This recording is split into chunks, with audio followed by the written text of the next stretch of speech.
네, 오늘 우리에게 주신 말씀 함께 보도록 하겠습니다. 하나님께서 주신 말씀 사도행전 2장 37절에서 47절 말씀입니다. 사도행전 2장 37절에서 47절 말씀. 우리 한번 같이 2장 37절에서 47절까지 합독하겠습니다. 사도행전 2장 37절에서 47절 시작. 그들이 이 말을 듣고 마음에 찔려 베드로와 다른 사도들에게 물어 이르되 형제들아 우리가 어찌할꼬 하거늘. 베드로가 이르되 너희가 회개하여 각각 예수 그리스도 이름으로 세례를 받고 죄 사함을 받으라. 그리하면 성령의 선물을 받으리니 이 약속은 너희와 너희 자녀와 모든 먼데 사람 곧 주 우리 하나님이 얼마든지 부르시는 자들에게 하신 것이라 하고 또 여러 말로 확증하며 권하여 이르되 너희가 이 패역한 세대에서 구원을 받으라 하니 그 말을 받은 사람들은 세례를 받음에 이날에 신도의 수가 3,000이나 더하더라. 그들이 사도의 가르침을 받아 서로 교제하고 떡을 떼며 오로지 기도하기를 힘쓰니라. 사람마다 두려워하는데 사도들로 말미암아 기사와 표적이 많이 나타나니 믿는 사람이 다 함께 있어 모든 물건을 서로 통용하고 또 재산과 소유를 팔아 각 사람의 필요를 따라 나눠주며 날마다 마음을 같이하여 성전에 모이기를 힘쓰고 집에서 떡을 떼며 기쁨과 순전한 마음으로 음식을 먹고 하나님을 찬미하며 또 온 백성에게 칭송을 받으니 주께서 구원받는 사람을 날마다 더하게 하시니라. 아멘. 네, 반갑습니다. 잘 들리시죠? 네. 제가 저저번 주죠. 우리 1주년 영상 이렇게 한국에서 또 함께 예배하면서 참 많은 감격이 있었습니다. 1주년. 1년 동안 얼마나 고생하셨을까. 또 처음부터 함께 하신 분들도 계시고 또 중간에 함께 하신 분들도 계시고 또 최근에 함께 하신 것 같은 분들도 보이는데 우리 다 너무 애쓰고 계십니다. 너무 애쓰고 계시고 정말 하나님의 마음 안에 있는 하나님이 너무나 원하시는 교회를 또 잘 또 하나님과 동력해서 함께 만들어 가고 계시는 우리 TCC 뉴저지 성도님들 모두 축복합니다. 우리 이제 1년이 됐는데 또 앞으로의 모든 시간들 하나님께서 더 놀랍게 우리 뉴저지 TCC 통해서 역사하실 줄 믿습니다. 또 우리 오늘 주일이니까 어제죠. 그저께죠. 우리 금요일 한국이랑 날짜가 지금 막 깜빡깜빡해요. 금요일에 또 우리 CLTC 우리 2기가 우리 또 수료를 했습니다. 우리 참 열심히 하셔가지고 우리 또 수료하셨는데 우리 그분들 또 우리 모두 우리 또 1주년 또 열심히 지금까지 달려오셨는데 한번 우리 박수하고 격려하면 좋겠습니다. 네. 수료율이 아주 높더라고요. 너무 열심히 잘하셨습니다. 여러분 제가 뭐 1주년도 그렇고 또 우리 CLTC 하면서 참 하나님의 마음 안에 있는 이 교회를 이룬다는 것이 얼마나 참 큰 감격이고 또 우리가 하나님과 함께 그런 교회를 일궈갈 수 있다는 게 얼마나 큰 또 축복인지 또 참 많이 이렇게 감사하게 되고 또 보게 되는 그런 시간인 것 같아요. 오늘 우리가 나누고자 하는 본문 말씀 사도행전 2장 그리고 후반부에 나오는 오늘 본문을 읽었는데 여러분 이 본문은 사실 특별히 우리 TCC 분들은 어떻게 보면 참 질리는 말씀일 수도 있겠습니다. 우리가 늘 1세기 교회, 초대교회, 그 원형의 교회 하면서 이렇게 달려오고 있는데 사실 저도 이 사도행전 2장을 보면 참 이렇게 가슴이 많이 뛰어요. 왜냐하면 하나님이 정말 이 원하시는 하나님의 마음 안에 있는 그 교회의 이 원형이죠. 정말 이 설계 그대로의 교회가 처음에 탁 탄생했을 때 어떻게 드러나고 있는가를 보여주는 아주 어떻게 보면 분명하게 보여주는 이 성경의 본문이기 때문에 사도행전 2장 말씀은 사실 보고 또 봐도 대단합니다. 그리고 사도행전의 역사 자체가 또 그렇죠. 그리고 또 고무적인 사실은 우리 TCC NJ가 이런 교회의 모습으로 계속 성장하고 있다는 사실에 참 감격이 됩니다. 여러분 시간이 또 흐르면 이 교회라는 게 현실에 부딪히고 또 그러다 보면 타협하고 또 그러다 보면 이리저리 조정하다 보면 또 정도에서 그러니까 바른 길에서 조금 어긋나게 흘러갈 때가 있는 것 같은데 여러분 우리 TCCNJ 이제 탄생한 지 1년 된 이 주님의 교회 계속해서 주님의 그 정렬된 교회의 길을 가시기를 간절히 축복합니다. 아멘이시죠? 네, 오늘 이 사도행전 2장 사실 제 가슴이 참 많이 뛰는데도 또 어떻게 보면 좀 솔직하게 좀 말씀을 드리면 이제 오늘 우리 담임 목사님께서도 우리 판교에서 서울에서 설교하실 때 이 교회론에 대해서 참 많이 말씀하셨는데 본인이 걸어오시면서 처음부터 이 교회에 대한 이 교회론에 대한 고민이 굉장히 많으셨다. 늘 교회 하셨다. 그런 말씀을 하셨는데 사실 저도 그랬던 것 같아요. 저도 참 교회란 무엇인가라는 고민을 참 많이 하게 됐고 또 저도 뭐 아직 젊지만 어리지만 좀 교회에 대한 아픔들도 때로는 겪게 되면서 정말 이 사도행전 2장의 말씀을 볼 때 때로는 너무 이상인가? 그냥 2000년 전의 역사에만 박제되어 있는 부분이고 지금 2000년이나 시간이 흘렀지 않나. 지금 이 시대에는 이런 역사는 그냥 이상이고 뭔가 목표고 모델이지 현실은 우리가 좀 다르게 적용하고 생각해 봐야 하지 않나라는 생각을 가졌던 적이 군데군데 있는 것 같아요. 뭐 그때는 때로는 실패나 때로는 어떤 어려움이나 그런 부분에 직면했을 때 그런 생각이 언뜻 들긴 했지만 그럼에도 불구하고 우리가 하나님의 임재 가운데 들어가서 또 기도하며 하나님이 나에게 주신 우리에게 주신 사명이 무엇인가 곱씹어 볼 때 늘 사도행전 이 2장에 나오는 1세기 이 초대교회 원형 교회의 회복은 우리의 영원한 미션이고 우리가 꼭 이뤄야 할 하나님의 부르심인 줄로 믿습니다. 아멘. 목회자만 그러는 게 아니라 목회자만 교회를 하겠습니까? 목회자는 하나님이 세우신 그냥 그 자리에 세우신 사람이지 사실 우리 성도님들 함께 하지 않으면 절대로 이런 교회를 세워나갈 수가 없습니다. 그래서 목사라고만 이런 책임감이 있는 게 아니라 목사라고만 이런 능력이 있는 게 아니라 여러분이 더 대단하신 분들이세요. 사실은 삶의 자리 일터에서 함께 뛰면서 동시에 또 이 교회를 함께 읽어가는 이런 모습들 여러분 참 대단하십니다. 잘하고 계십니다.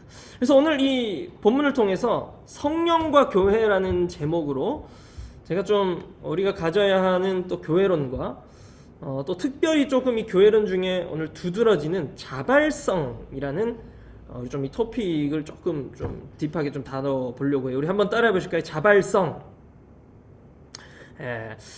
여러분 우리 말씀 다 보셨겠지만 오늘 말씀을 통해서 좀 두드러지는 어떤 신학적인 어떤 주제들이 있습니다. 신학하니까 좀 또 목사님 무슨 신학 얘기를 하시나 이렇게 좀 그러실 수 있는데 그냥 아주 간단합니다. 두 가지만 좀 나눠보면 좋겠어요. 첫 번째는 뭐냐면 한번 따라해 보실까요? 구원론의 변화. 구원론이 오늘 변화됐다 라는 걸 오늘 말씀에서 이제 보실 수 있는데 우리 한번 38절에서 40절 우리 세 절 말씀인데 오늘 본문 38절에서 40절 우리 한번 같이 읽어볼까요? 시작. 베드로가 이르되 너희가 회개하여 각각 예수 그리스도의 이름으로 세례를 받고 죄사함을 받으라.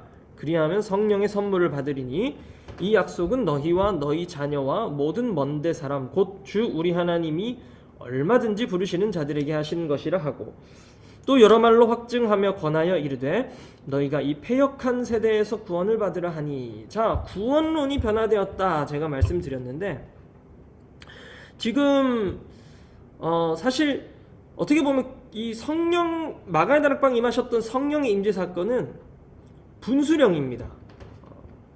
그러니까 우리 복음서만 봐도 제자들의 모습이 굉장히 좀 우스꽝스럽고 좀 모자라고 허접하게 나올 때가 많죠. 그래서 요한복음만 봐도 이 사도 요한이 이 글 기록했지 않습니까? 근데 요한도 볼 때 우리 제자 무리가 요한도 제자 무리 중에 하나였잖아요.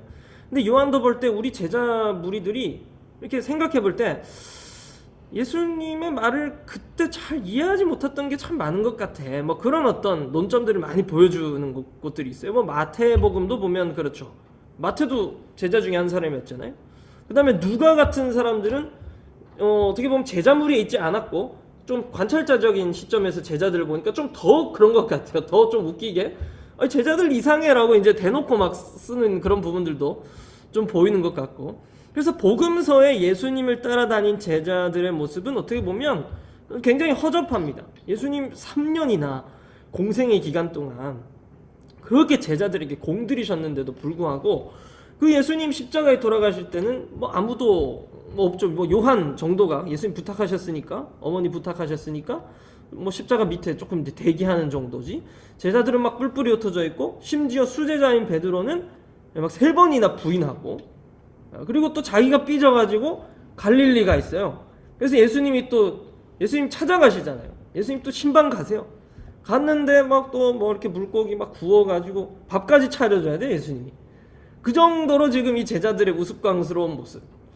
그런데 이 제자들이 단숨에 변하는, 어떻게 보면 굉장히 180도 변하는 사건이 바로 예수님의 부활이고, 그 부활 이후에 주님이 약속하신 성령께서 지금 마가의 다락방에 강림하면서 제자들이 완전히 변하는 모습이 보여집니다.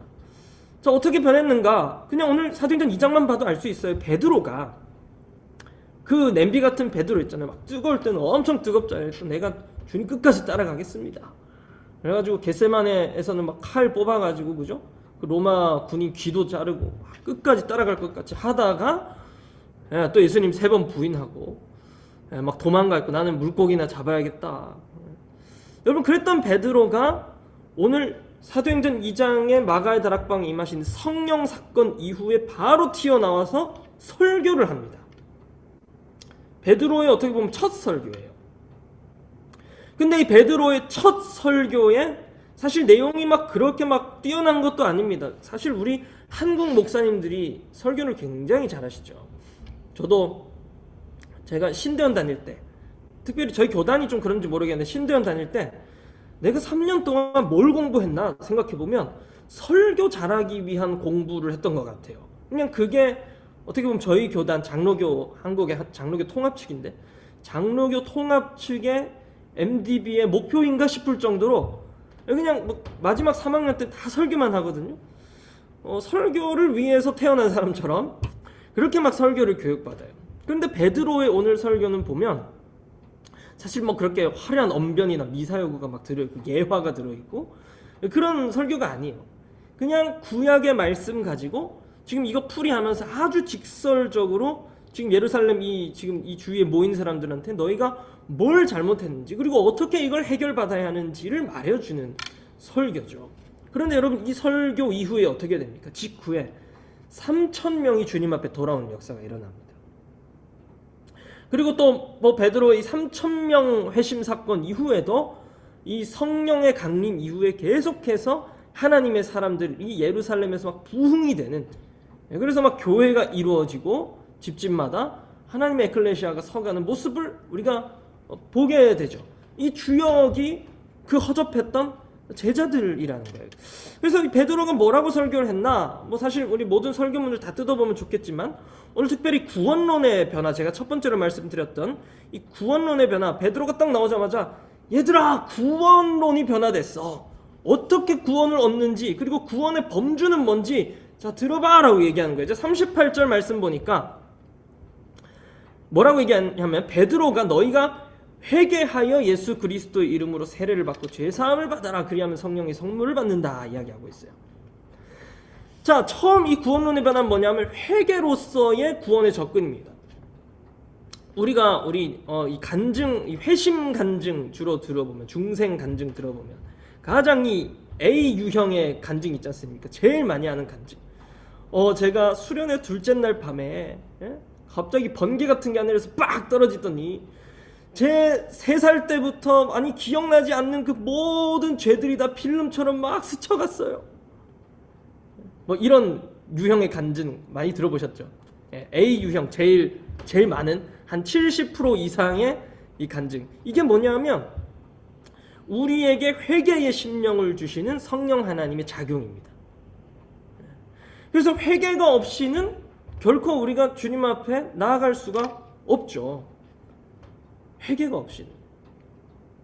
그러니까 아주 자동적이더라고요. 저도 한번 어릴 때 친구들이랑 물놀이 하다가 물에 빠져가지고 약간 이제 죽을 뻔한 적이 있는데, 그냥 이렇게 뭐 제가 폭포에서 이렇게 뛰었는데 폭포가 저를 누르는 건지 막 나갈 수가 없겠더라고요. 막 땅 밑에서 빙빙 도는 건지.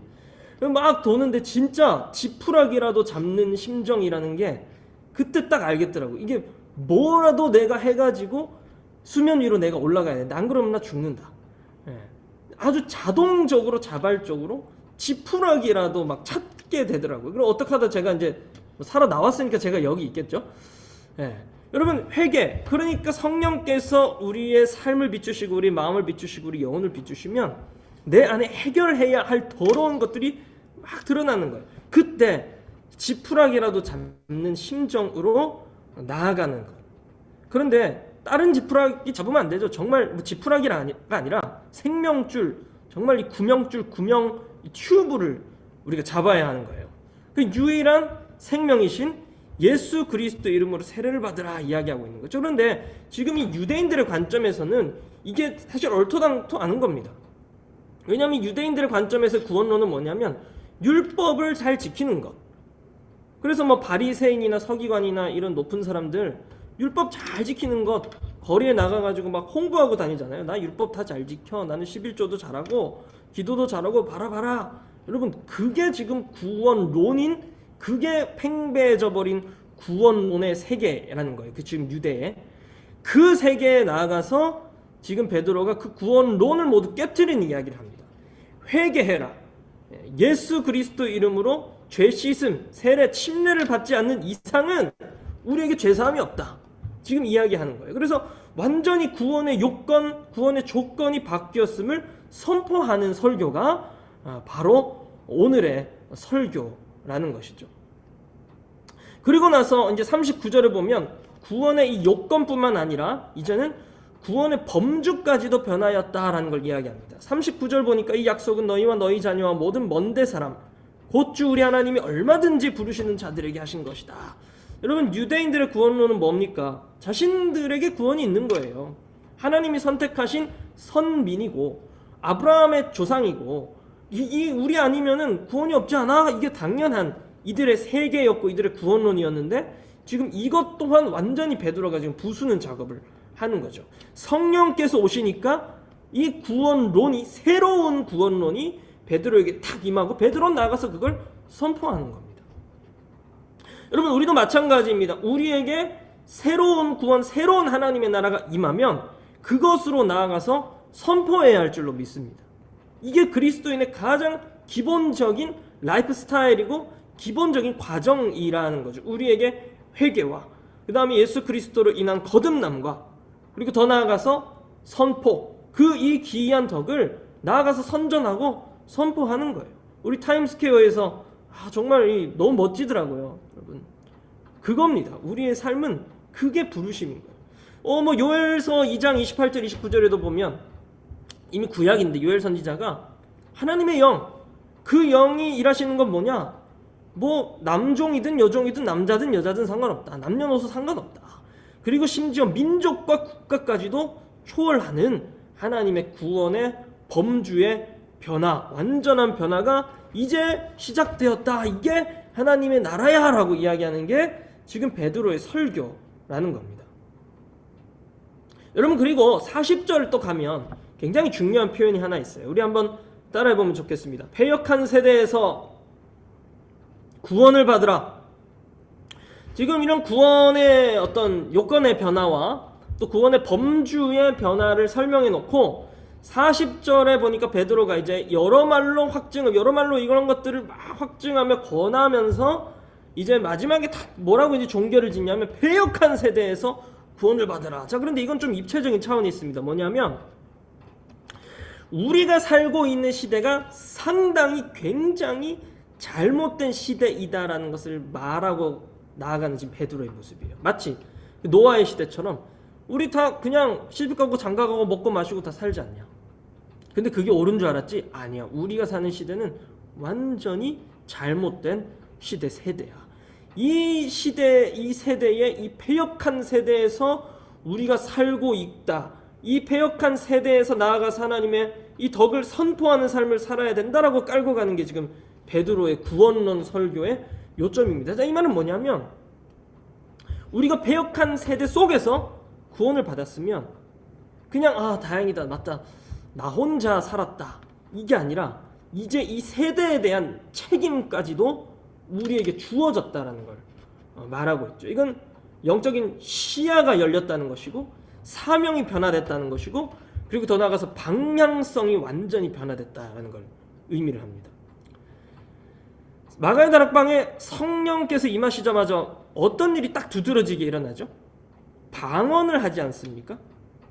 방언? 진짜 각 나라 각 사람의 막 언어들을 하는 거예요. 그건 뭘 얘기하냐면 변화를 이야기하는데 그냥 단편적인 변화가 아니라 방향성이 완전히 변화되었다라는 것을 의미를 해요.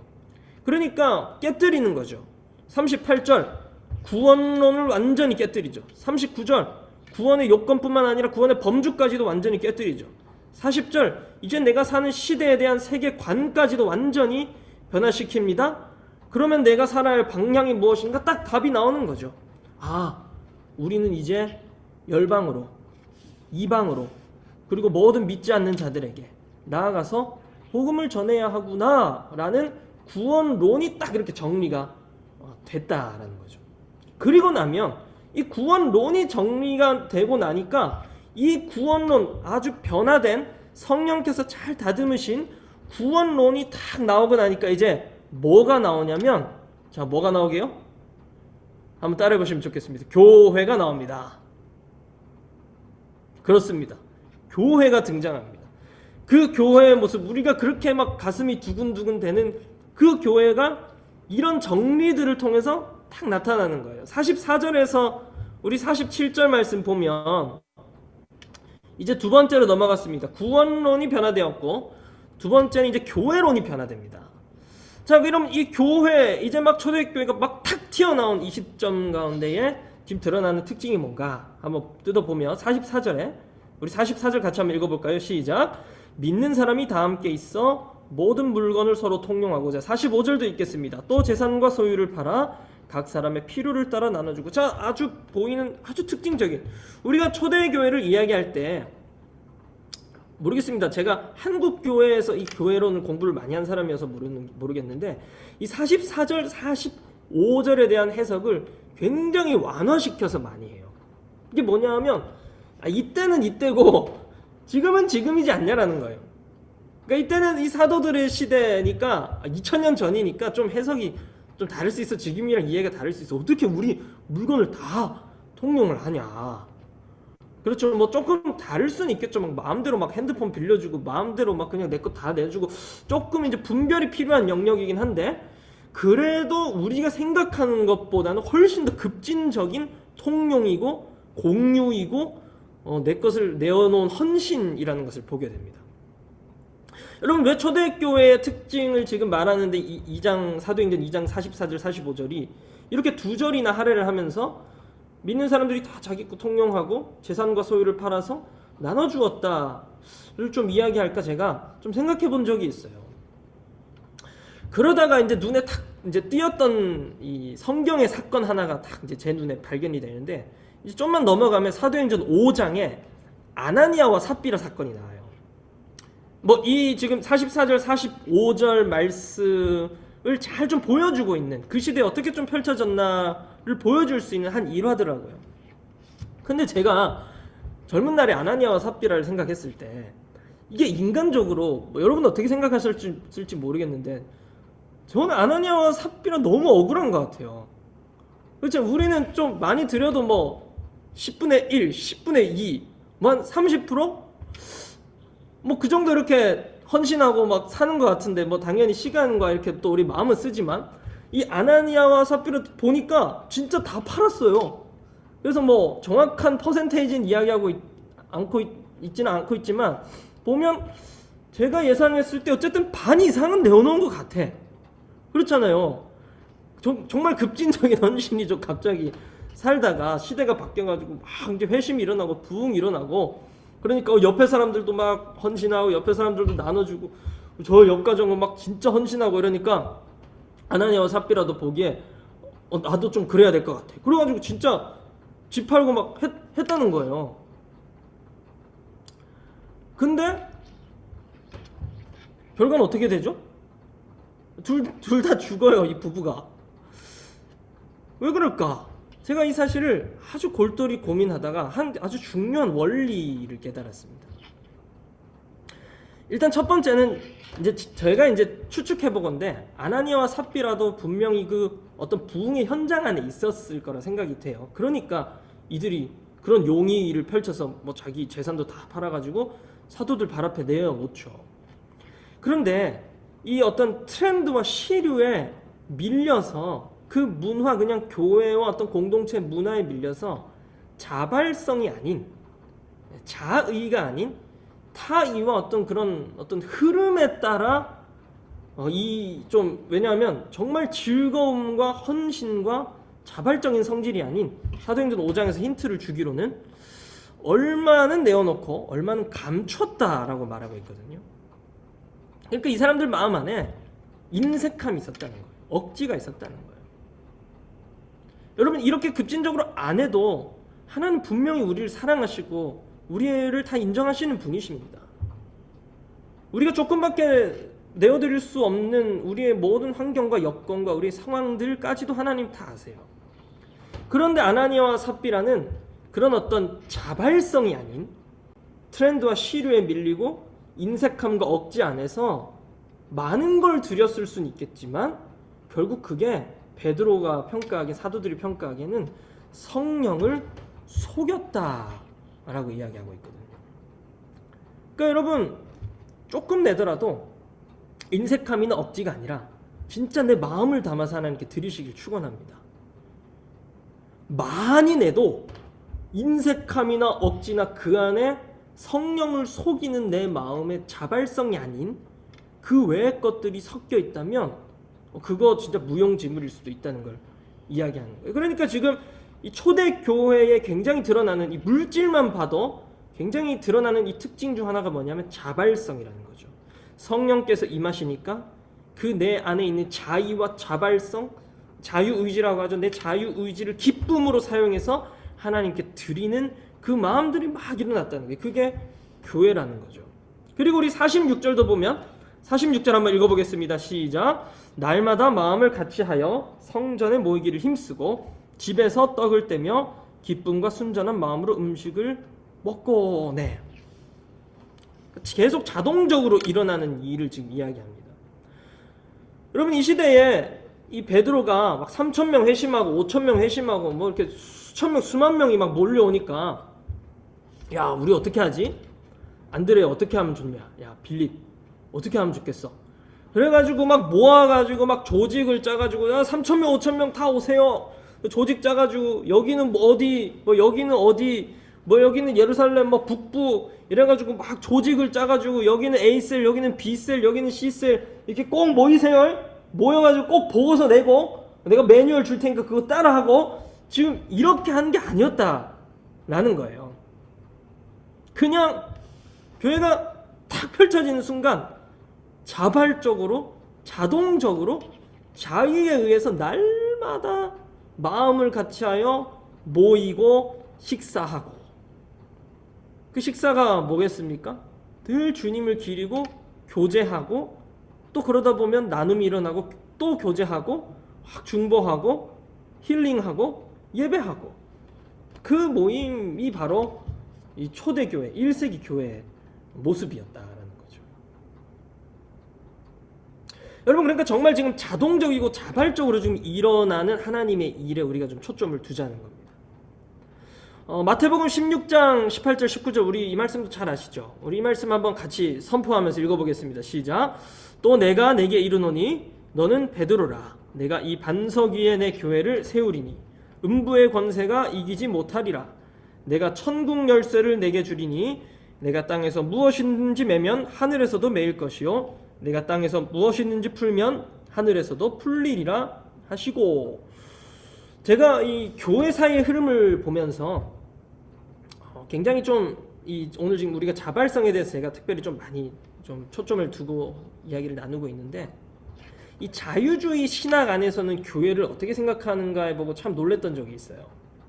그러니까 이 자유주의 신학은 어떻게 보면 이 성경을 뜯어보고 뭐 뜯어본다라는 말이 이렇게 뭐 좋은 표현일 수도 있지만 비평한다라는 거예요. 그러니까 비평을 하면 예수를 그냥 역사적인 인물이긴 했는데 역사적인 인물이긴 했는데 교회는 이 예수의 의도와는 다르게 사도들이 그 예수가 죽은 뒤에 예수가 사라진 뒤에 이 사도들이 이걸 교조화하고 신화화해가지고 만든 신앙 공동체 정도야 라고 해석을 하더라고요.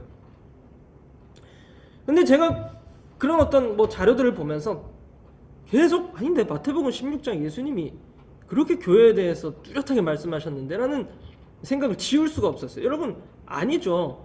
그러니까 어떻게 보면 교회는 그들이 보기에 교회는 그렇게 큰 능력이 있는 곳이 아닌 거예요. 왜냐하면 예수님의 언약과 약속의 연장선상에 있는 곳이 아니거든요. 예수님의 의도와는 다른 곳이 교회였다라고 가르치는 거예요. 그러니까 이 어떤 자유주의 신학이 주는 교회의 흐름이 뭐냐면 결국 교회가 나아가서 그러니까 뭐 어떤 뭐 세상을 변화시키고 세상을 뒤집고 아까 우리 막 we will overcome, everyone overcome 했는데 그게 아니라 그냥 잘 돕고 세상이 정말 이렇게 우리가 보기에 좋게 안정적이게 평화롭게 그럼 도덕적으로 모럴하게 잘 이렇게 흘러갈 수 있도록 돕는 거야. 이 정도로 교회론의 어떤 스탠다드를 세워요.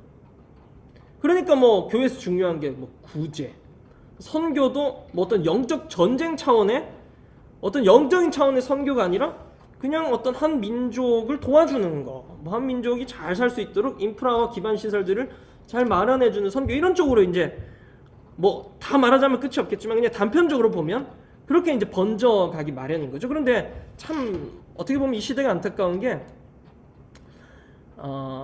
이러한 신학이 교회론의 주류가 되어가는 이 시대의 모습을 우리가 많이 보게 되시 뭐 지금까지도 많이 봐오셨겠고 그렇다는 겁니다. 교회는 여러분 우리가 공격형 교회 이야기하잖아요. 그런데 우리가 공격형 교회가 아니라 그냥 정말 본질적인 교회인 거예요, 여러분. 세상의 기준을 두면 공격형 교회지만 성경의 기준을 두면 그냥 교회가 할 일을 우리는 하고 있는 겁니다. 왜냐하면 예수님이 마태복음 16장 18, 19절에서 말씀하셨던 것처럼 음부의 권세가 이기지 못하는, 그럼 이기지 못하는은 뭡니까? 그냥 수비만 하고 있는 거니까 그래 이기지 못한다 넌 이기지 못해 공격해봐 이게 아니잖아요. 이기지 못한다라는 거는 뭐냐면 더 나아가서 무찌르고 정복하고 승리하고 이기는 게 교회의 사명입니다. 아멘. 예수님이 그래서 우리에게 마치 그 게임의 치트키처럼 무적을 우리에게 입히신 거예요. 음부의 권세가 이기지 못하고 천국 열쇠를 우리에게 주셨으니까 우리가 이 땅에서 교회라는 이름을 모여서 풀고 묶고 막 지지고 뽑고 하면 하늘에서도 똑같은 지지고 뽑는 일이 일어나는 줄로 믿습니다. 아멘.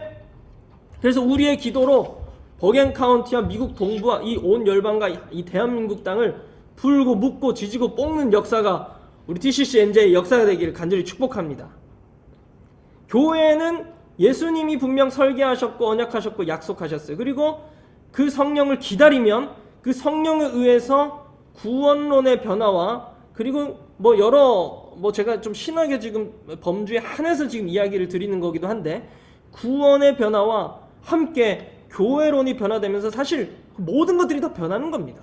우리가 해야 할 일, 교회가 나아가야 할 일, 우리가 싸워야 할 것, 우리가 지켜야 할 것 무엇인가 다 이 예수님께서 설계하신 설계도 위에 놓인 대로 교회가 걸어가야 하는 길이라는 것이죠. 여러분 누가복음 15장에 보면 우리가 잘 아는 이 탕자 비유가 나오지 않습니까?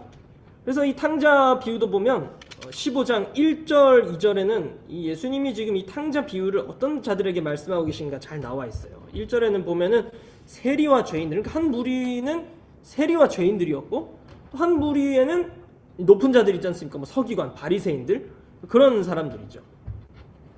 근데 예수님이 딱 모아놓고 마치 양과 염소와 같은 그 두 무리를 모아놓고 지금 탕자의 비유를 이야기하시는 거예요. 그런데 여기 보면 우리 아주 이 자발성에 대한 원리, 어떻게 보면 제가 지금 자발성이라는 단어를 자주 쓰는데, 이 자발성은 성령의 사람 그리고 하나님의 아들 된 사람에게 나타나야 하는 아주 중요한 성품 중에 기질 중에 하나입니다. 이 아들이, 둘째 아들이 여러분 3분의 1이나 지금 가져갔다가 탕진하고 돌아오지 않습니까? 근데 이 탕진하고 돌아오는 데 있어서 엄청나게 많은 고민을 해요. 근데 그 중에 하나가 뭐였냐면은 19절에 보면은, 19절 말씀 띄어지나요?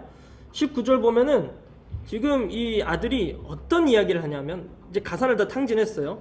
다 탕진하고 막 돼지 우리 치고 막 그러다 너무 막 힘들어가지고 이대로 살다가는 며칠 못 버티겠고 죽음밖에 없는 것 같고, 이제 남은 건 하나, 아버지에게 돌아가는 것 뿐이다. 그러면서 지금 무슨 이야기를 하냐면, 아버지의 아들이라 일컬음을 감당하지 못하겠습니다. 그러니까 품꾼의 하나로라도 종으로라도 받아주십시오 라고 이야기를 해요. 여러분 머리가 비상하지 않나요? 그러니까 염치가 있는 거죠. 아들로서 염치가 있다는 게 좀 이상한 표현이긴 한데, 아들이 어쨌든 가산을 다 탕진했습니다. 근데 다 날려 먹었으니까 요대로는 돌아가면 안 될 것 같잖아요. 그렇죠? 그러니까 이렇게 낮추고 꿇고 들어가야 되잖아요, 한마디로. 그래서 지금 이 친구가 지금 머리를 딱 돌려보니까 아들의 지위로서는 이제 안 될 것 같아. 그리고 생각도 안 해. 나를 품꾼 종으로 내가 들어가야겠다, 이런 아주 비상한 생각을 해냅니다. 여러분 아주 비상한 생각이긴 한데, 아버지의 입장에서는 지금 말도 안 되는 소리를 하고 있는 거죠. 20절 한번 같이 읽어보겠습니다. 20절 시작. 이에 일어나서 아버지께로 돌아가니라. 아직도 거리가 먼데 아버지가 그를 보고 측은히 여겨 달려가 목을 안고 입을 맞추니. 여러분 이게 바로 여기 나오는 이제 종교의 모습인데, 제가 19절을 읽으면서 진짜 이게 종교구나 라는 생각을 참 많이 하게 돼요. 우리도 하나님 아버지께 나아갈 때 둘째 아들과 같은 스탠스를 가질 때가 있죠. 헤매다가, 죄 속에서 헤매다가, 마치 우리 육신의 아버지를 배울 때도 뭔가 잘못한 게 있고 뭔가 캥기는 게 있으면 그땐 아들이 아니라 종의 스탠스를 가지게 되죠. 종교더라고요. 종교개혁자 마틴 루터가 인간의 가장 근본적인 근성이 종교다라고 이야기를 했는데, 맞아요. 우리 인간이 죄인이다 보니까 그 죄를 해결할 수 있는 방법은 염치밖에 없는 거예요. 그러니까 타 종교에서 발견되는 뭡니까? 막 노력하고 공로를 세우고, 업보를 쌓고, 그래야 내가 다음에 태어날 때 뭐 바퀴벌레나 돼지로 안 태어나는 거예요. 그거 계속해서 이렇게 클린업을 해야 내가 다음 생에도 사람으로 태어나거나 혹은 그 이상 잘 될 수 있겠다. 이게 지금 종교잖아요. 종교. 그러니까 염치가 있는 모습을 보여주는 둘째 아들. 그런데 여러분 하나님 앞에는 염치 불구해도 됩니다. 여러분 이게 제가 왜 갑자기 누가복음 15장 말씀을 드리냐면, 자발성, 종교는 결국 자발성의 상실입니다.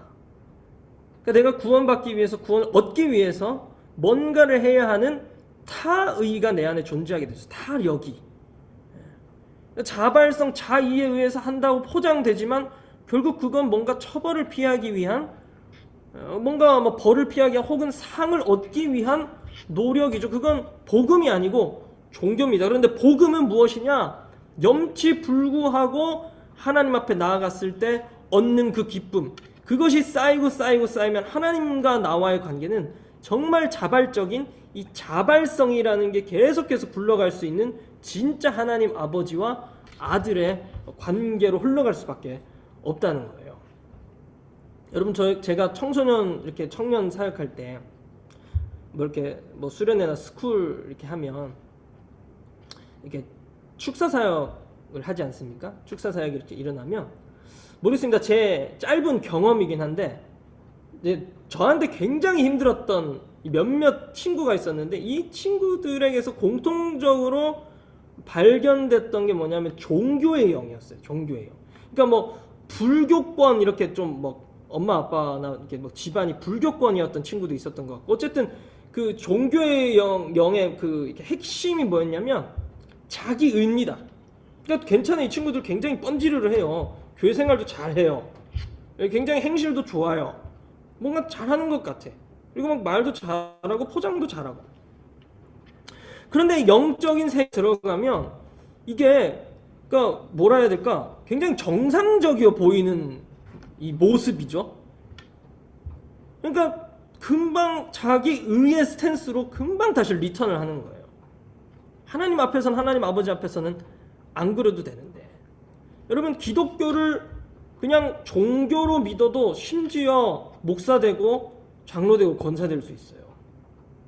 그런데 그게 진짜 복음이고 구원인지 점검해야 하는 줄로 믿습니다. 내 안에 하나님을 향한 정말 이 자유의지에서 우러나는 사랑과 헌신과 하나님을 향한 정말 내 모든 것을 드릴 용의가 자발성 안에서 일어나고 있는지. 여러분 성령이 임하시면 그 도망갔던 베드로가, 여러분 베드로한테 예수님이 공생의 기간 동안 너 가서 예루살렘에 가서 설교해라 했으면 베드로가 했을까요? 할 수는 있었겠죠. 예수님이 막 이러면서 열심히 준비해가지고 하긴 했을 건데 3,000명 부흥이 있었을까요? 제대로 하지도 못하고 막 덜덜 떨고 하다가 막 공격받고 또 삐져가지고 갈릴리 가 있고 예수님 또 찾아가고 뭐 이랬을 것 같아요. 사도들 그 공생의 기간에 너네 뭐 어디, 너는 인도 가고 너는 어디 아프리카 가고 너는 저기 막 로마 가가지고 복음 전해라 했으면 했을까요? 예수님 따라다니는데도 이 성령에 의한 이 자발성이 부여되지 않으니까 못하고 안 하는 거죠. 해도 능력이 없는 겁니다. 여러분, 그런데 정확한 복음은 우리 안에서 정말 이 성령 안에서 복음에 의해서 겸손하지만 용기 있게 하게끔 만들어줍니다. 여러분, 우리 TCC NJ가 그렇게 자동적으로 태어난 교회 아닙니까? 그걸 여러분 정말 자랑스러워 해야 되는 것 같아요. 뭐 여담이지만 한국에 있는 큰 교회들 부목사님들한테 1억, 2억, 3억 주고 개척하라 해도 잘 안 해요. 잘 못 해요. 돈이 적거든요. 요즘 1억, 2억, 3억이면은 상가 리모델링 정도밖에 못 해요. 뭐 그렇다고 이제 그 목사님들 제가 뭐 이렇게 비난하는 게 아니고 정말 이게 힘들다는 거예요. 근데 여러분, 우리 TCC NJ는 그냥 정말 그냥 탄생했잖아요. 자동적으로, 자발적으로. 이게 성령의 은혜와 성령의 능력이 아니고서는 안 되는 거거든요. 그리고 앞으로 지금 또 1년 열심히 또 자동적으로, 자발적으로 하나님이 밀어주시는 그 기쁨에 의해서 걸어왔지만 더 여러분 자발, 자동에 의해 걸어가는 교회 되기를 축원하고 축복합니다. 하나님이 밀어주시는 힘, 하나님이 되게 하시고 하나님이 하게 하시는 그 자발적인 하나님의 능력 안에서 우리가 걸어가야 하는 줄로 믿습니다. 여러분, 이 복음, 여러분 죄에서 우리가 딱 발견됐을 때도 마찬가지인 것 같아요. 다윗이 밧세바를 범하는 죄를 짓고 나단 선지자가 다윗을 찾아서 이제 뭐라고 했을 때 다윗이 탁 이제 내가 심각한 죄를 저질렀구나. 와, 이거 이제 내가 어떻게 해야지? 할 때 다윗이 하나님 앞에 드렸던 고백이 시편 51편에 잘 기록되어 있죠. 우리 시편 51편 10절에서 12절 우리 3절 말씀 한번 같이 한번 읽어볼까요? 시작. 하나님이여, 내 속에 정한 마음을 창조하시고 내 안에 정직한 영을 새롭게 하소서. 나를 주 앞에서 쫓아내지 마시며 주의 성령을 내게서 거두지 마소서. 주의 구원의 즐거움을 내게 회복시켜 주시고 자원하는 심령을 주사 나를 붙드소서. 아멘. 여러분, 다윗이 죄 속에서 뒹굴고 있는 자신을 딱 발견했을 때에도 그 죄의 심각함 가운데에 가장 먼저 하나님께 딱 원하는 게 뭐냐면 자원하는 심령이었어요. 51편 10절 말씀에 보면 내 속에 정한 마음 창조하시고 그러니까 깨끗한 마음 다시 한번 새롭게 하여 주시고 정직한 영을 새롭게 하여 주십시오. Renew our right spirit. 그러니까 하나님 내 안에 뭔가 스피릿이 지금 라이시 아니고 잘못된 스피릿이 지금 자리 잡고 있습니다. 그렇죠. 종교죠. 내 안에 뭔가 좀 한 것 같고 이제 뭐 전쟁도 이제 잘하잖아요. 나라도 어느 정도 좀 세웠고 내 안에 그러다 보니까 right 스피릿이 아니고 정말 잘못된 이 영이 내 안에서 역사하고 있는 걸 지금 보게 됩니다. 그걸 리뉴잉 해주십시오. 다윗이 지금 이야기하고 있는 거죠. 그러면서 12절에 보면 주의 구원의 즐거움을 내게 회복시켜 주시고, 우리 한번 따라합시다. 즐거움을 회복시켜 주십시오. 즐거움을 회복시켜 주시고 자원하는 심령을 주사 이야기합니다. 영어로 보니까 willing spirit이라고 되어 있거든요. 그러니까 하나님 자발적인 심령이에요. 자발적인 영. 하나님 다시 한번 내가 순수하게 나 스스로 언약궤가 들어올 때 그냥 뭐 누가 터치하지 않고 야 춤춰 다윗 춤춰 이게 아니라 뭐 정말 그냥 자동적으로 튀어나가서 춤췄던 그 다윗의 그 스피릿, 하나님 그 윌링 스피릿 그걸 다시 나에게서 리뉴잉 해주십시오. 지금 이 이야기를 하고 있는 거예요.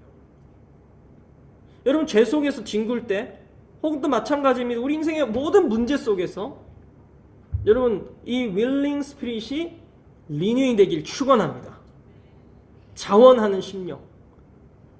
내가 또 잘못했으니까 뭔가 잘못돼가고 있으니까 내가 좀 더 해야 될 것 같으니까 귀찮지만 억지로라도 나아가는 심령도 필요하지만 더 근본적으로 아주 원초적으로 우리를 일으키는 힘, 그 윌링 스피릿이 부어져서 누가 건들지 않아도 말하지 않아도 아니 말려도 우리 사도들 보십시오. 말려도 설교하고 말려도 나아가고 심지어 죽인데도 하잖아요.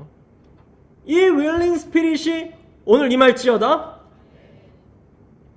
아멘. 이 윌링 스피릿으로 여러분 우리 미국 동부와 우리 버겐 카운티를 완전히 오버컴하는 능력의 교회 되기를 간절히 축원합니다.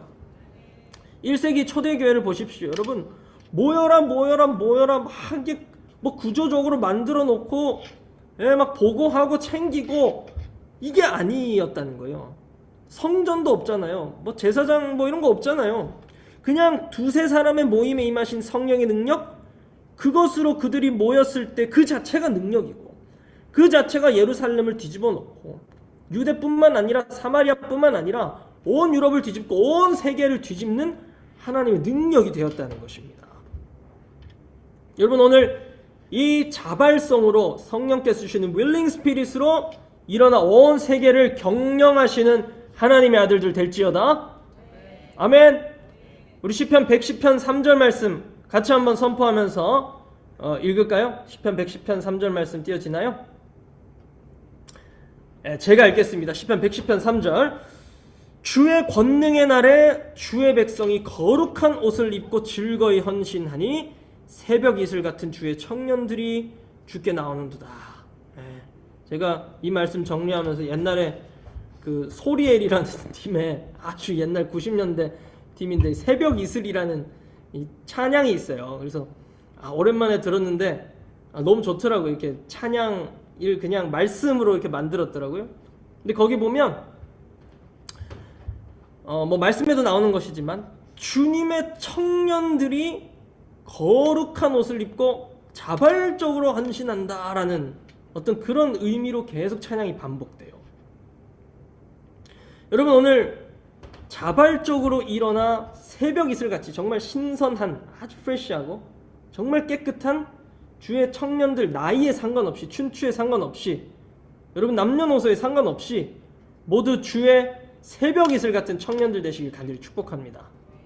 그래서 그 윌링 스피릿으로 변화시키는 거예요. 윌링 스피릿으로 하나님의 일을 소화하는 거예요. 누가 시켜서 어떤 제도에 의해서 책무감에 의해서 규제에 의해서 하는 게 아니라 정말 하나님 주시는 감격과 그 즐거움 안에서 이것들을 해 나아갈 때 여러분 이게 초대교회 안에서 발견되는 아주 중요한 윌링 스피릿의 특징입니다. 우리가 1세기 초대교회를 계속해서 지향하며 나가고 그 교회가 오늘 21세기에 또 회복되기 위해서 회복되게 하기 위해서 우리가 또 기도하고 우리가 늘 애쓰며 나아가고 있는 여러분, 이 윌링 스피릿의 회복으로 말미암아 우리 TCC NJ 여러분 수가 적은 것 같더라도 여러분 전혀 적지 않습니다.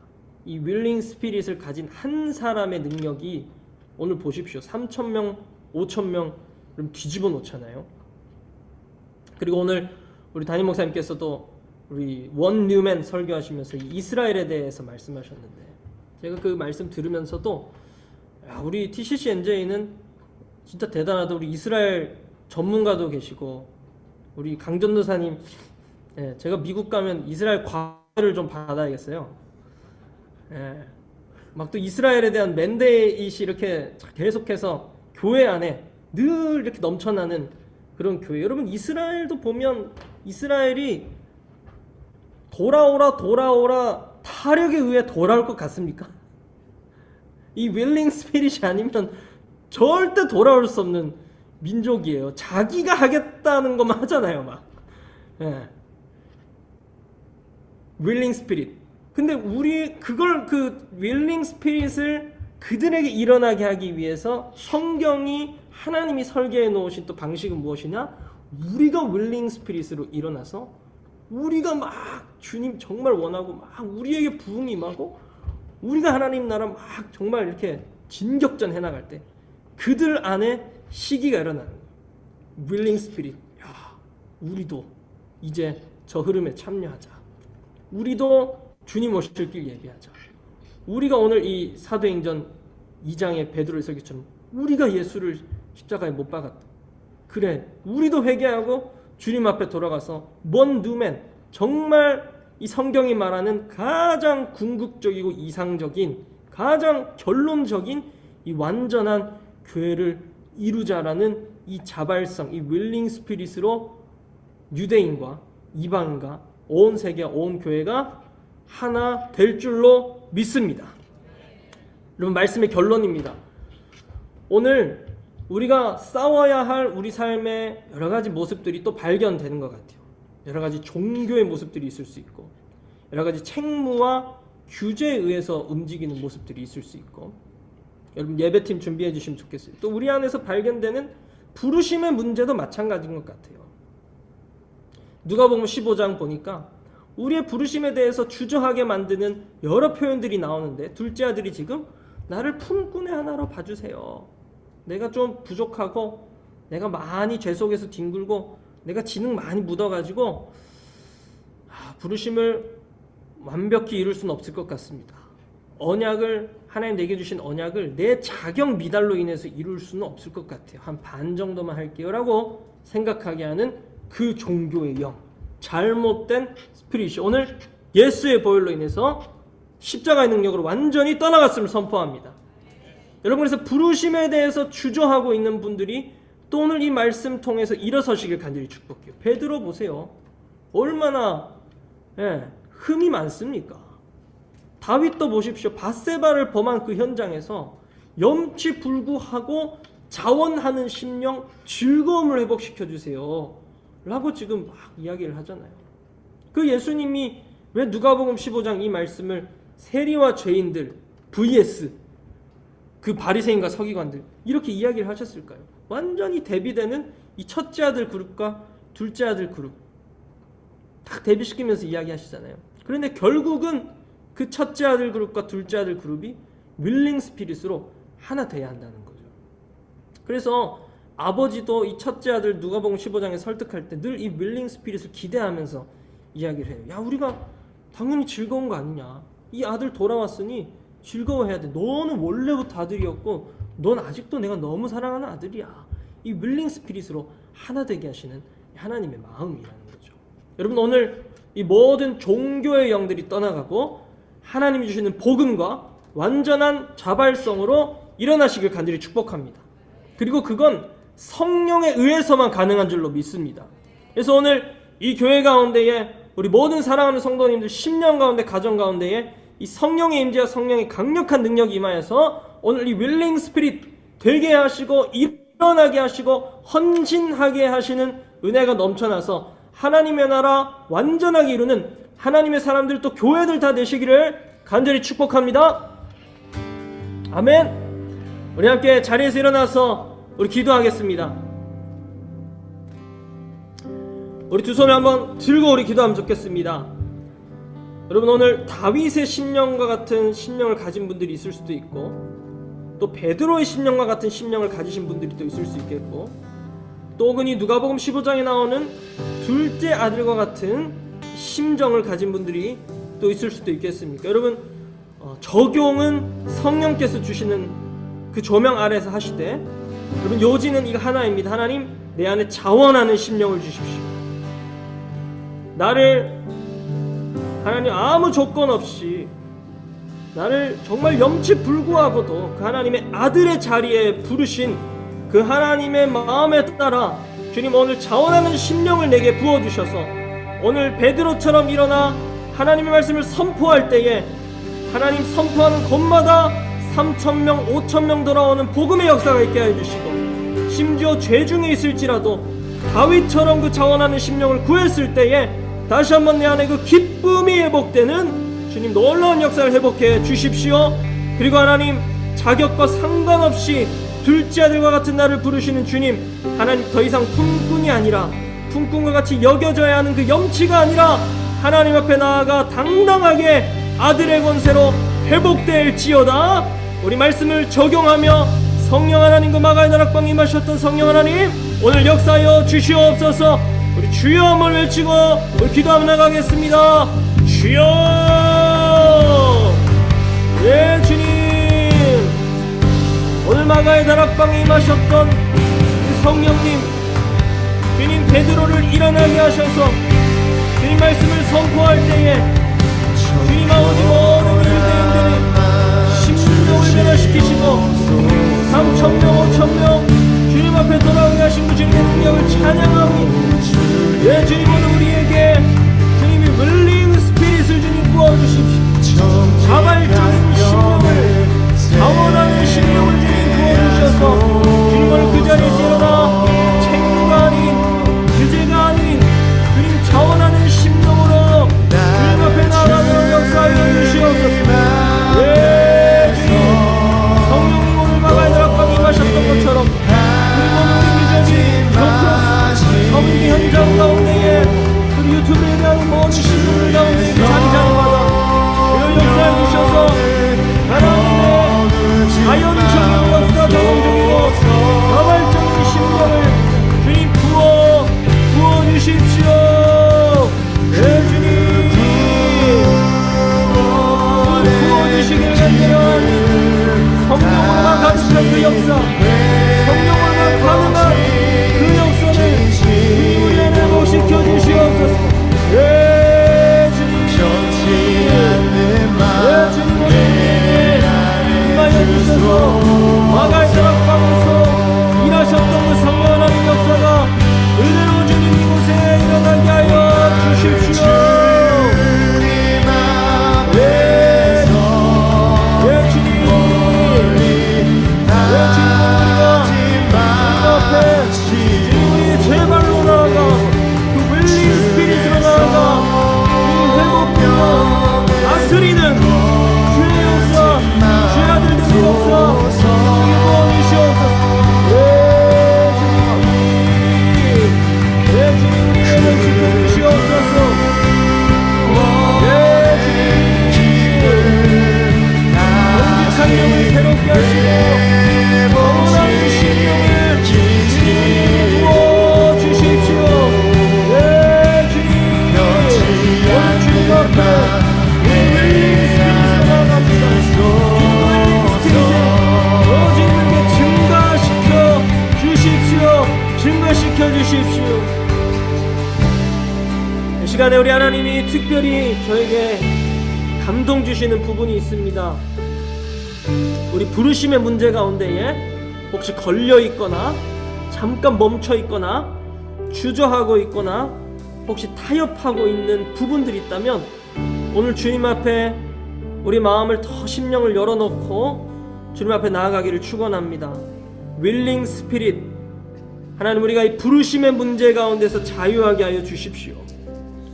하나님, 우리 가운데 부르심 가운데 또 고민하고 있는 것들이 있다면 하나님, 그 고민을 가져오게 만드는 그 모든 것들이 이 시간 예수의 보혈로 성령의 능력으로 녹아지게 하여 주시고, 주님, 오늘 그 성령의 강력한 임재와 능력 안에서 베드로처럼 일어나 그 부르심의 길을 다시 걸어갈 때에 하나님, 나를 통해, 우리를 통해 3,000명이 주님 앞에 회심하며 5,000명도 주님 앞에 돌아오는 역사, 미문에 앉은 안진뱅이가 일어나는 역사, 주님, 온 열방 가운데 나아가 교회를 세우는 역사, 그 놀라운 아들됨의 권세, 아들됨의 능력, 그 역사, 그 지극히 크신 능력의 역사를 주님, 나를 통해 보기 원하시는 주님, 오늘 그 부르심의 자리에서, 멈춰있던 자리에서 주님 다시 한번 일어나게 하여 주십시오. 그 부르심의 자리에 또 계속해서 걸어갈 수 있도록, 기쁨으로 걸어갈 수 있도록 우리에게 윌링 스피릿, 그 스피릿을 주님 부어 주십시오. 우리 주여 한번 외치고 우리 기도하며 나아가겠습니다. 주여, 예 주님, 주님, 오늘 우리 부르심의 그 자리 가운데에 주님 혹시 멈춰 있거나, 주님 잠깐 고민하고 있거나, 또 주님 타협했거나, 주님 아버지 그것으로 돌아서려고 했던 그 우리 마음에 있는 부르심의 영역 주님 다시 회복시켜주시고 일어나 걸어가게 하여 주시옵소서. 주님, 우리에게 지혜와 계시형을 부어주시고 우리 마음의 눈을 밝히셔서 그 부르심의 음악을 알 수 있는 시야가 열려질지어다. 그 기업의 영광의 풍성함이 무엇인지, 그 능력이 얼마나 큰지 주님을 아는 눈이 열려질지어다.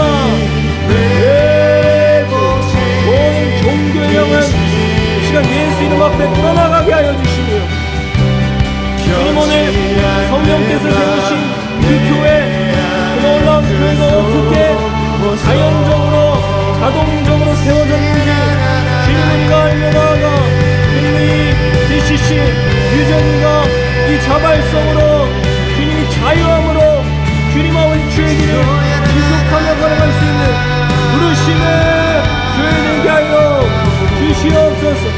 예 주님, 예 주님, 오늘 그 부르심의 아버지 자리 가운데 다시 한번 견고히 설지어다.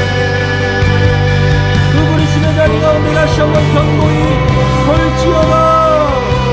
예 주님, 그 부르심의 자리 가운데 다시 한번 우리로 견고히 서게 하여 주십시오. 예 주님, 예 주님,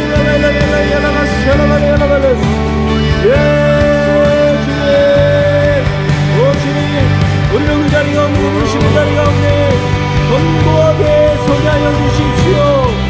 예, 주에게 자원하는 심령을, 웰링 스피릿을 부어 주시옵소서. 부어 주시옵소서. 부어 주시옵소서. 부어 주시옵소서. 부어 주시옵소서. 예.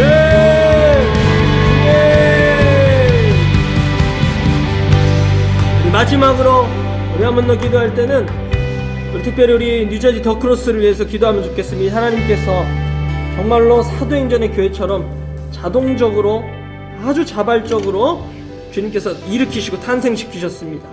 그래서 우리 1주년을 간 넘은 이 시기 가운데 여러분, 오늘 우리 두 손을 들고 우리 DCC NJ를 마음껏 축복하며 또 선포하며 기도하기로는, 하나님, 우리 DCC 뉴저지가 종교적인 교회의 길이 아니라, 타협하는 교회의 길이 아니라, 시대의 야성을 빼앗기고 마는 그런 교회가 아니라, 주님 끝까지 이 윌링 스피릿으로 나아가는 자발적인, 자원하는, 자동으로 올라가는 그런 성령에 충만한 교회 되게 하여 주시옵소서. 1세기 교회처럼 누가 막아도, 누가 베어내도, 누가 뜯어내도 계속해서 그 길 갔던 1세기 초대교회처럼 하나님, 우리 DCC NJ가 그 길 걸어가게 하여 주십시오. 자원하는 심령으로 헌신하는 교회 되게 하여 주셔서 주님의 능력의 빛을 발하는 우리 뉴저지 교회 되게 하여 주십시오. 우리 마음껏 축복하며 우리 주여 한번 외치고 우리 기도하며 나갑니다. 주여.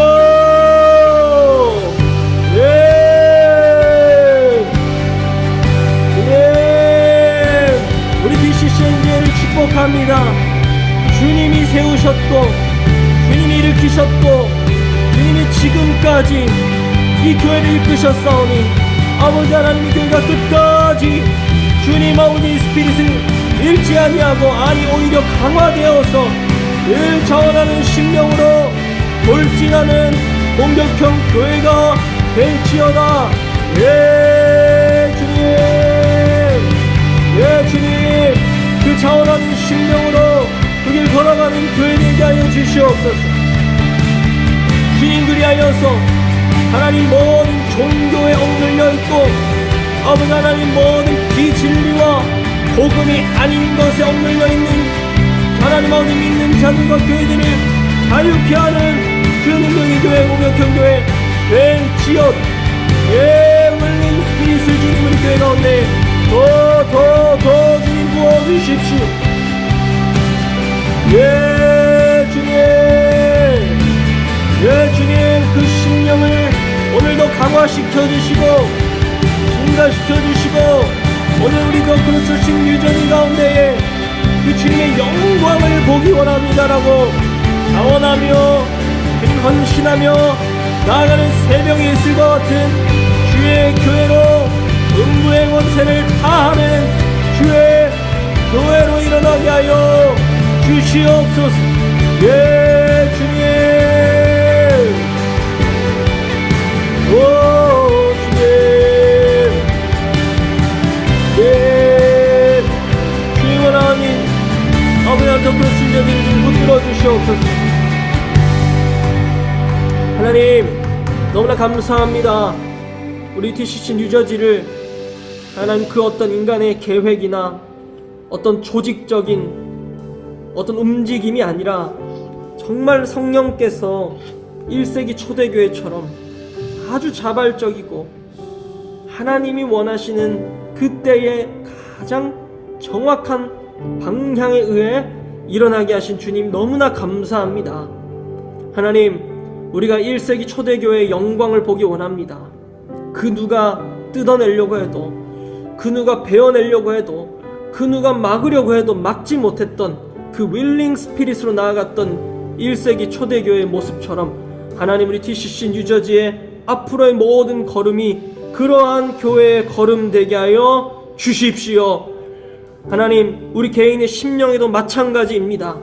하나님 타력이 아니라 어떤 책무나 어떤 억압에 의해서가 아니라 모든 종교적인 영들이 모든 종교적인 영성들이 이 시간 예수의 이름으로 말미암아 끊어지게 하여 주시고 십자가의 능력을 말미암아 단 1%도 남아있지 않게 하시며 하나님 오늘 그 놀라운 복음으로 우리를 회복시키신 주님 죄 중에 있을지라도 또 부르심에 아버지 안에 멈춰있는 영역에 있을지라도 혹은 많은 것을 기대하고는 있지만 아직 열매를 보지 못해 아버지 하나님 혹은 때로는 좀 실망하고 하나님 때로는 인내가 필요한 현장에 있지만 하나님 그때마다 우리에게 자원하는 심령 주셔서 새벽 이슬 같은 주의 청년들이 헌신하며 나아갈 때 그 표정 기쁨으로 나아갔던 것처럼 하나님 우리에게도 넘치는 기쁨과 소망을 늘 부어 주십시오.